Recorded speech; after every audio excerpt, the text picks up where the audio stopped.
How was it after the first episode aired for you guys? Was it you guys? Pentagon one? Huh? The Pentagon? Yeah, the Pentagon one. It was like super positive response on iSide, and you actually were like, "Holy shit, this is a lot of positivity." Oh man, yeah. Well, I mean, you guys bring a very positive vibe, and that's one of the reasons we love you. That's one of the reasons your fans love you. They bring the positive vibe. Yeah. We just got lucky. Yeah, I don't know. I mean, you stay generally, you stay positive, and it's just, first of all, it's a great friggin' pod to listen to. But so, what was your reaction from the Pentagon? There were the haters. They're like, "What are you doing?" I got a funny Teams message. "Are you promoting drinking in the Pentagon?" I was like, I don't think it needs to be promoted. Well, I was like, wait, are you talking about the podcast or in general? Because I have been known. Geneva Convention.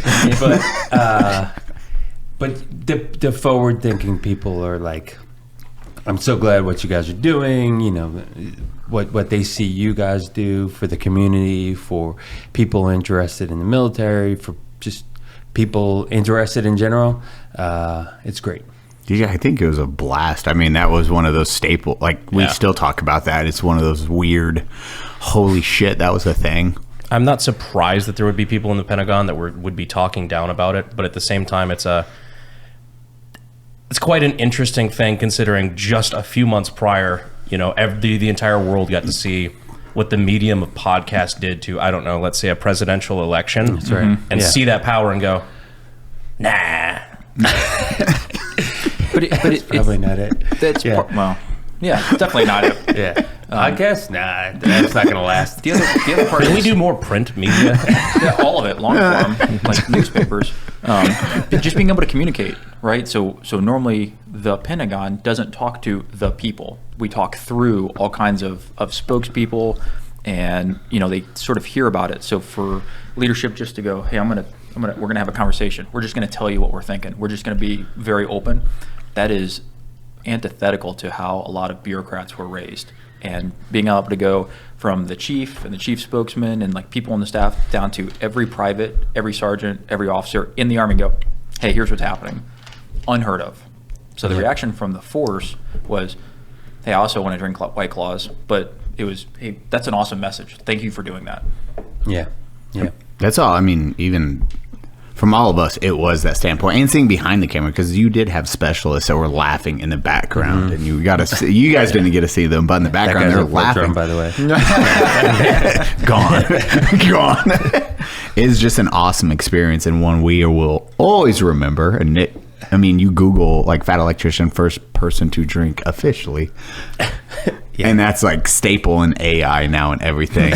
See, that dick slammed it. I know. We didn't know he was racing. Did you see that part? Oh yeah. Yeah. When Nick was just, I'm the first person to do it. Dick.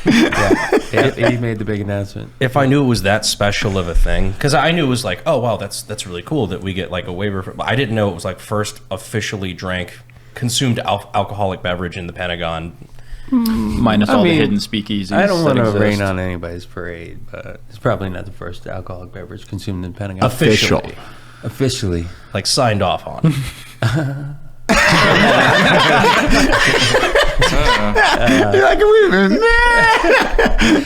I mean, there's what you mean we were supposed to ask social occasions and stuff.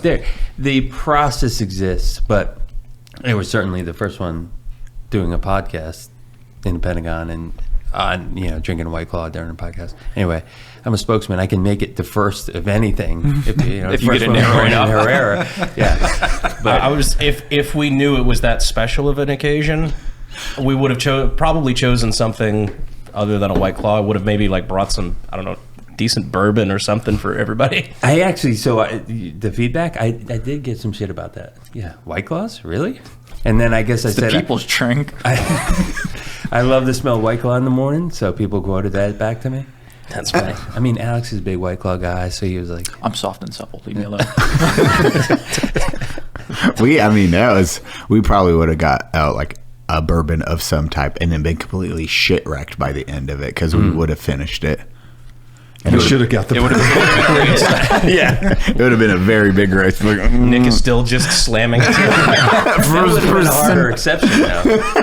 We're only drinking 3 bottles of bourbon. So, I had to count the number of White Claws, which we miscounted, but the only person to ever say 8.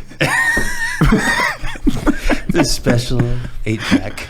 So what is it now? After that, it's like, okay, hey, do we normalize that, or is that like more people at the Pentagon? Podcast, right? Yeah, podcast. Yeah. Well, like podcast, anything at the Pentagon is like, okay, hey, let's start introducing this media for the military aspect of it. So we haven't, but General George is like, we just made a big announcement. Hopefully, we're going to talk about that here today, but we just made a big announcement, probably the most fundamental change of our lifetimes for the Army. And General George is like, get me on a bunch of podcasts. And Secretary Driscoll's right behind. And so, that's the way he's thinking, at least. And we're trying to help him.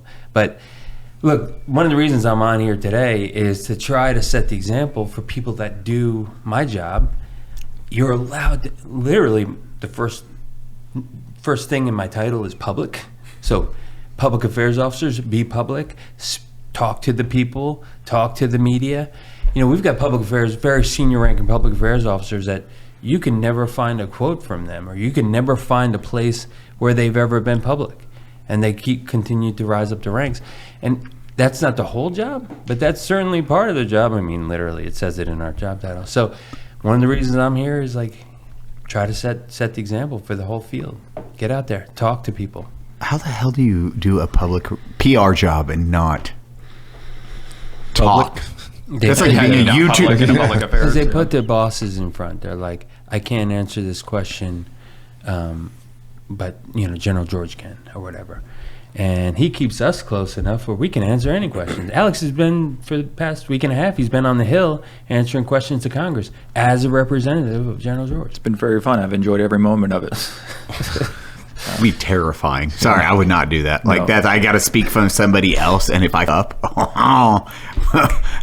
it's for them. Yeah. So that's a good point. That's something that we're always afraid of. Is, hey, what if I'm wrong? Okay, there is this very bad sort of mentality that you can never be wrong, and that's not true. So one of the things I actually learned from Dave was, if you're wrong and it's not on purpose, it's okay, we can fix it. If you don't know, that's the problem. And I think that's what Dave's hitting at. Like a lot of the public affairs, and I'm a technologist, right? So my job is to make sure I know and help. People who are uninformed are the ones that are not actually helping. So if they don't go out there and they say, hey, this is why we're doing it, then they're afraid to be in public. They're afraid to get out front. And then they put their bosses in a terrible position, because then they go, hey, my boss knows, and we don't know if that's true. Yeah. I go on about for days. Yeah. Go on. Well, the other thing is, like, we get, and this is like traditional media, but we get plenty of questions, right, to the Army, and everything is email. Everything is some curated response via email. And there's a couple of great public affairs officers who I lean on, and as soon as we get any question from the media, pick up the phone, go meet that person, explain the whole context. You want to talk to me on the record? And people are like, you mean by name? Sure, I'll talk to you on the record. It's just a super surprise, but we should be proud about the stuff we're doing. I mean, we're doing, especially now, we're doing some freaking amazing things. And so I'm like, yes, on the record, let's talk about it. Let's give me some of your time, because I'm gonna tell you what the Army's doing. And I don't know, we're doing good shit. So I think that, like, Brandon, coming from your side, was that ever scary for you? It's like, hey, you spoke for yourself that entire campaign, so it was always yeah. When I did the politics thing, yeah, not really, just because I don't know. It's a very similar culture where people are afraid to not know things, and so I did my homework. Like, I knew a decent bit about what I was talking about, like the major core issues, and I did something where most people do their little stump speech and then they leave. I did like 5 minutes of, this is who I am, this is what I think. Do you guys have questions? I did almost entirely Q&A. That's it. Which I thrive in that, yeah. Because I feel like people stop paying attention after 5-10 minutes anyway. And then if they engage back and forth and you're actually answering questions and not ducking them, That's way better. And I wasn't afraid. If somebody would ask me about some particular agriculture bill that I wasn't familiar with, I'd be like, hey, I don't know the answer to that question yet, but I can find it for you. Like, this is broad strokes. This is what I believe, but I'm not familiar with that particular bill. Would you mind telling me about it? Yeah.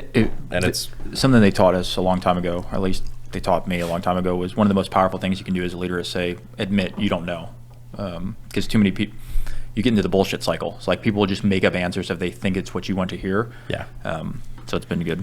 I think it helps people trust you too. Agreed. Yeah, where you're just like, I'm not afraid to admit that I don't know the answer to that. Especially about like niche or complex topics. And, Yeah. and that's what, so Dave talked about like this big announcement that we did as the Army.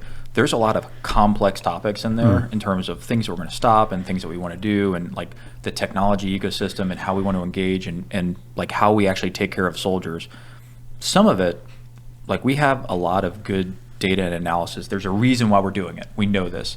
Some of it, there's unintended consequences that are going to pop up, and frankly, the Secretary and the Chief, so Secretary Driscoll and General George, have said, we're going to fight through this. Sometimes something's going to pop up, we'll figure it out.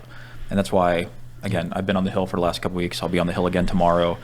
Some of it's just explaining to our board of directors, Congress, hey, here's what's happening and why.